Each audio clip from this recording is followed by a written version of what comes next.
Hey y'all, today we're going to talk about making friends and building community in your new home abroad. If this is your first time on my channel, let me welcome you and introduce myself. I am Adelia Borchade of PickyGirlTravelsTheWorld.com. I help Black women get their FU money together so that they can move abroad or travel the world or whatever the heck it is they want to do. On to today's topic. We've been discussing the various parts of how to move abroad, how to become an expat. We've talked about my personal expat story. We've talked about things you should consider before you go. We've talked about visas. We've talked about things you need to take in consideration as you begin packing to make that move abroad. So let's fast forward a little bit, and you have moved to your new home.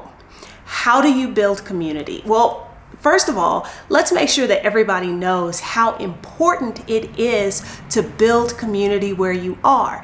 I think our current situation with the pandemic has underscored the importance of having a network of people, in case you need help, to help you find resources, all of that sort of thing.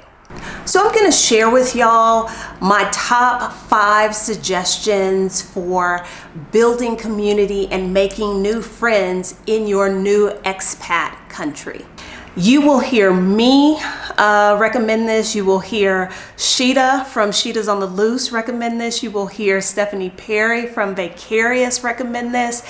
If you are moving abroad, before you ever set foot in the country, you need to join expat Facebook groups specific to the country, the city that you are considering.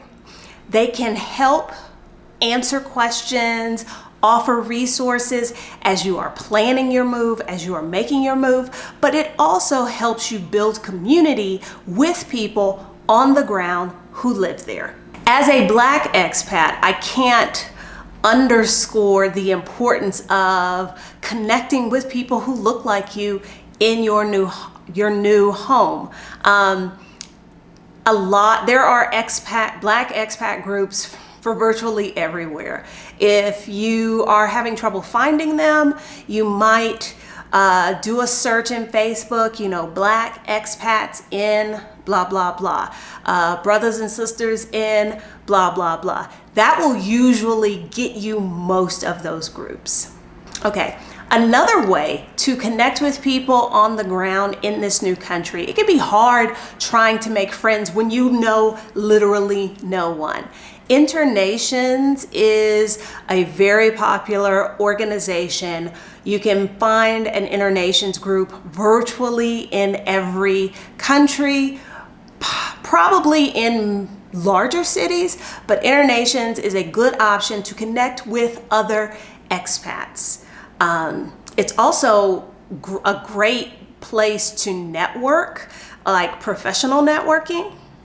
So far, the 2 suggestions I've given you help you build a community with other expats. But it's also important that you develop a community, you develop connections to the local community, to the local population. One way that I found quite easy to do that, in addition to Facebook, because I'm in several Facebook groups that are for it's a combo, foreigners and locals. But if you want to connect more directly with locals, I find Meetup to be a great source for that, to find out what kinds of activities are going on in an area, and to also find what's number 4 on my list, language exchanges. That's a great way to meet and connect with locals, but at the same time also practice the language.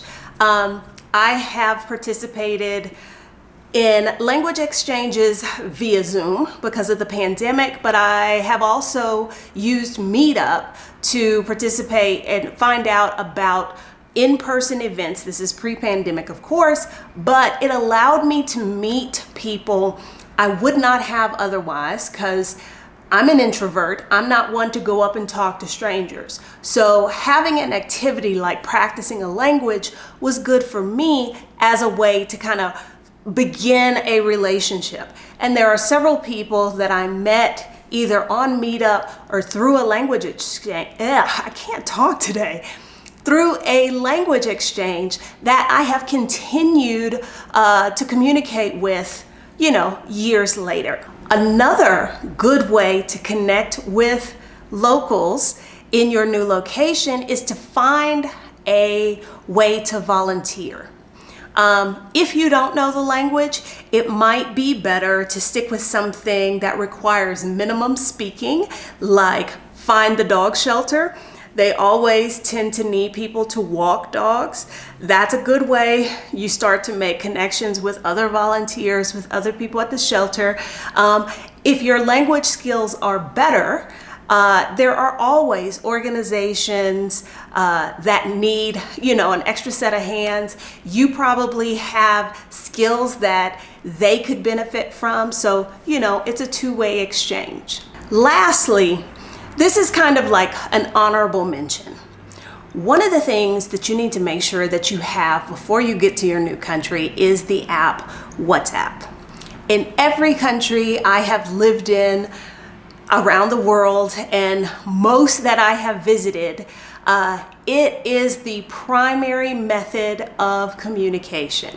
Here in Mexico, I am a part of a Black Expat WhatsApp group, which is a way that even though we're dispersed all over the city, we can quickly communicate with each other.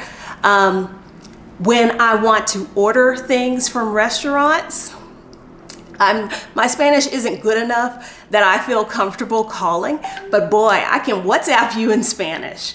I have found that even with locals, WhatsApp is the preferred method, either to call somebody via WhatsApp or to text them via WhatsApp. So if you don't have that app, you'll definitely want to get it. If you are interested in life specifically here in Mexico, you can check out the video that I did on how to find an apartment. You can also see the video I did on my monthly cost, my total expenses here in Mexico, as well as this series of videos that I did for people who are newly considering becoming an expat. If you found this video useful, please share it with somebody else you think who would benefit. If you liked it, go ahead and give it a thumbs up.